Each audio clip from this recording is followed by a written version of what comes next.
Hello বন্ধুরা, আমি এই যে ব্যাড বয়। তো আজকে আমি ভিডিও শুরুতে কিছু কথা বলতে চাই। কথা হচ্ছে গিয়ে আজকে আমি এই যে ভিডিও বানাই, ঠিক আছে, তোমাদের একটু হাসানোর চেষ্টা করি আর আমি একটু এন্টারটেনমেন্ট দেওয়ার চেষ্টা করি। তো সেহেতু আজকে আমি কোনো কারো সাপোর্ট পাচ্ছি না, আমি নাকি কারো কিছু করতে পারবো না, আমি কারো সাপোর্ট পাই না, আমায় কেউ সাপোর্ট করে না, এইসব কথা তোমাদের হাসানোর জন্য আমাকে শুনতে হয়, কিন্তু সেটা কোনো ব্যাপার না, আমি ভিডিও চালিয়ে যাব। তো তোমাদের একটা কথাই বলতে চাই, আমার ভিডিও যদি ভালো লাগে লাইক কমেন্ট শেয়ার, আমার চ্যানেলটা একটু সাবস্ক্রাইব করে একটু সাপোর্ট করে দিও, ঠিক আছে? তো বন্ধুরা, আজকে আমি কথা কমু আমগো সেই ভাইরাল দীপঙ্কর দা, তার বউ আর সুমি। তো বেশি আলবাল না বকে আজকের ভিডিওটা শুরু করে ফেলাই।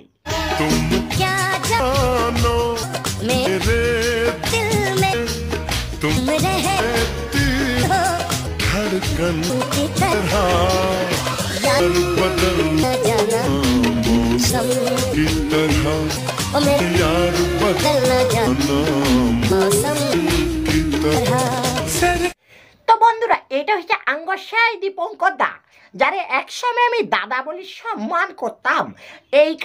কারণ সে এন্টারটেনমেন্ট করতো, লোকের হাসানোর চেষ্টা করতো, বুঝছেন? এই যে হেঁটে আগে ফেসবুকে লাইভ করতো, আমিও তার লাইভে যাইতাম, তো তার লগে কথা কইতে কইতে একখান ভাব ভালোবাসা হয়েছিল। তো আরও নাম্বারটা দিছিল, তার লগে আমিও গল্প করতাম, মাঝে মধ্যে কথা কইতাম, হেতের নাম্বার এমনও আর কাছে আছে। কিন্তু অহন যে এই যে সিনালগিরি কুত্তাগিরি শুরু করছে, তো হেতেরা দাদা বলি সম্মান দিতে ইচ্ছা করে না, হেতেরা আর কইতে ইচ্ছা করে মারানি বোকা সোদা কইচ্ছাত কি লোকের বউরে লই পালাই যাস, ঠিক আছে? লোকের বউয়ের মাইয়া থাকতে হেতেরে ভিডিও করার নামে ডাকি লই আসস, তারপরে তার বউরে লই পালাই, তারে লই বিয়া করি একেবারে মজা করতে থাকস। আর এই যে সুমি, এরে যে কি কমো, এরে তার নমস্কার দিতে ইচ্ছা করে। সৌয়াটা ঘরে বর শাড়ি দি, মাইয়া শাড়ি দি, হুন মারামারি করতে শুভঙ্করের দীপঙ্করের লাগে চলে আসে হোটেলের ভিত্তে। এই যে তোমরা সুমা শাড়ি করতেছ, তুমগো পাড়া সোদা ছাড়া আমার আর কিছু কইতে ইচ্ছা করে না, বুঝছো?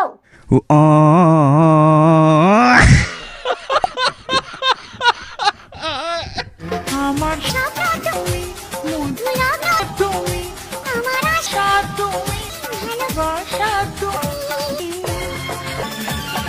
মনে হলো চঞ্চল ধীরে ধীরে। আর এই যে আঙ্গর দীপঙ্কর দার বৌদি, তোমারও কিছু কইতে চাই, আমাদের মধ্যে লজ্জা ঘৃণা কিছু আছে কি? হিডা কন আছে কি? বরে অন্য একখান নাং লই আসি ফুর্তি মারাইতাছে, হের লগে তুমিও আনন্দ করতেছো। আহারে, আপনাকে মধ্যে মান সম্মান ইজ্জত কিছু নাই, ব্যাগ হেটার মধ্যে বরিয়া লাইছো, ব্যাগ খেয়ে লাইছো, বুঝছো? এই যে বৌদি আপনারা কইতাছি, আপনারা তো অনেকদিন আগে তুমি দেখি, ঠিক আছে? তো আপনারা খুব ভালোবাসতাম। এই যে কুত্তাগিরি ছিনালগিরি তিনজনে মিলে শুরু করছো, এটার ভালোবাসা না বাড়ার বাল মনে এখানে পন্দানোর তাল, বুঝছো? এরকম একটা ব্যাপার হয়ে গেছে। তো বৌদি একটা কথা কই, এখন ধরো তোমার ঘরের পলা থই দীপঙ্করের শাড়ি দিয়ে তুমি অন্য জনের লগে যদি পন্দাবন্দি করতে চলি যাও, তাহলে দীপঙ্করের কেরম লাগবো? তার গাঁটটা জ্বলি যাইব কিনা? তাহলে একবার সুমির ফ্যামিলির বিষয়টা চিন্তা করার চেষ্টা করেন আপনারা। এই যে সুমিরে লয় চলি আসে দীপঙ্কর ফুর্তি মারতেছে, এখন হেতের বর দেখলে হেতের গাঁড় জ্বলি যাইব না? হেতের মাইয়া কান্নাকাটি করে না? সেগুলা একটু তো লজ্জা কিছু রাখো, তোমরা কিছু রাখো। অনেকেই একটা কথা জানতে চাইছো যে আমার আর সুমির বিয়েটা মিথ্যা না সত্যি, নাকি সাজানো নাটক বা কি? তো আজকে আমি সত্যিটা বলে দিই। এই যে আপনারা বিয়া করছেন, এটা মিথ্যা নাটক কি সত্যি নাটক, এটা আমরা বুঝতে পারছি, আর যারা দেখছে হেতেরা বুঝতে পারছে, বুঝছেন? এই যে লোকের বউয়ানি ভিডিও করা যায়, হালকা পাতলা ইয়ারকি মারা যায়, হালকা পাতলা এন্টারটেনমেন্ট করা যায়, কিন্তু হেতের বউরা 12 দিন 14 দিন লই হোটেলের ভিতরে সুম্মা শাড়ি করি, ঠিক আছে? এই যে দেখাইছো ভিডিওর ভিতরে গুলি, এটা মানুষে কনফার্ম হয়ে গেছে যে তুমি ওরা বিয়া করে ফোন দায়িত্ব লই গেছো 12 দিনের লাই। জিজ্ঞেস করো সুমিকে, জিজ্ঞেস করো, বলো। হ্যাঁ, এটা সত্যি যে আমরা বিয়ে করেছি। সত্যি গো, সত্যি, কোনো মিথ্যা নয়। আর আমরা কেন বিভ্রান্ত করবো তোমাদের? পারলে একটু আশীর্বাদ করো, একটু ভালোবাসা দিও, আর যা হওয়ার তো হয়ে গেছে, তাই না? একটা হ্যাঁ দীপঙ্কর দা, আপনারে কইতে চাই, আপনারা ভালোবাসা আশীর্বাদ আমি অনেক দিছিলাম। আজ থেকে কয়েক বছর আগে যখন আপনার ফেসবুকে শুধু ফলোয়ার ছিল 100K, মানে 1 লাখ, তখন আপনারা আমি খুব ভালোবাসতাম। মানে তখন আপনার লগে একটা আমার ভালোবাসা ছিল যে দীপঙ্কর দা হেতে এন্টারটেনমেন্ট করে, লোকরে হাসায়, খুব ভালো একখান জিনিস। অহন আশীর্বাদ না, অন আশীর্বাদ দুমু নহন মুখে মুতি দুমু বুঝছো? এই যে কুত্তাগিরি ছেনালগিরি শুরু করছো এগুলি দেখার পরে আর আশীর্বাদ না মুখে মুখে দিতে দিতে ইচ্ছা করে আমার।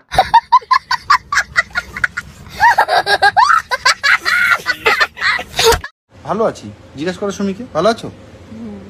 হুম, একদম। 15 দিন না খেয়ে আছে, 15টা দিন ঠিকঠাক খাওয়া জুটছে না, দেখতে পাচ্ছ কত কালো হয়ে গেছে, শুকিয়ে গেছে না খেয়ে খেয়ে, তাও বলছে ভালো আছে, মানে বুঝতে পারছো তো ভালো। দীপঙ্কর দা আঙ্গ ওই যে সুমি এমনি লাগে যে আছে হেতে তো এমনি নেই কালো, হেতে এমনিতেই কালো, আর কালো কত হইব? ওই যে কথা হয়েছে গিয়া হেতে চিন্তা করতেছে গালে হাত দিয়ে শুকাই গেছে, এই গেছে হেডা গেছে, এগুলি কিছুই না, না খাই শুকায় নাই। অন হেতে ভাবতাছে এক জায়গায় লইছি এটা ছিল একরকম, অন আর এক জায়গায় লমু মানে হেতে আড়াই দিব, হেটা যে কেরম হইব এই চিন্তা হেতে রোগায় একবারে রোগা হয়ে গেছে, কালো হয়ে গেছে, হেতে রোগা মারা গেছে, সব গেছে।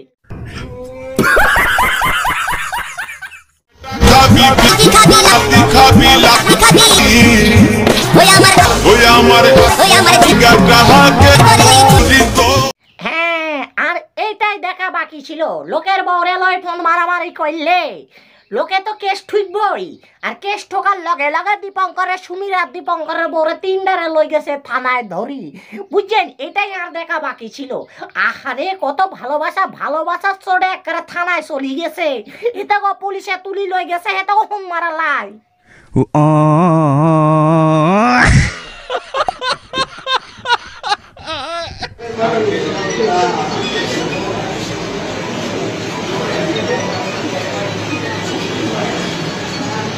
পুলিশ কেন অ্যারেস্ট করলো দীপঙ্করকে?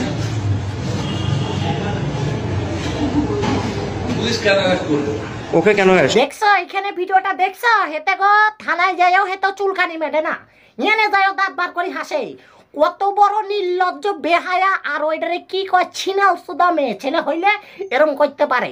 ওইখানে হেতারে জিজ্ঞেস করছে দীপঙ্করকে কেন অ্যারেস্ট করছে, এতে পুলিশের লাগে কথা কইব কি 32 পাটি দাঁত বার করতেছে, মানে যে কি মজা দিছে এর লাই, আর পুলিশের লাগে কথা কর আগে এতে হাসি বাড়াইতেছে। আহারে কত ভালোবাসা, ভালোবাসার লগে থানায় গিয়াও তারপরেও হাসি কমে না, পিড়িতে একবারে উতলাই পড়তেছে, নিচে কলসি পাতলো এক কলসি ভর্তি হয়ে যাবে, এত রস এত মধ্যে।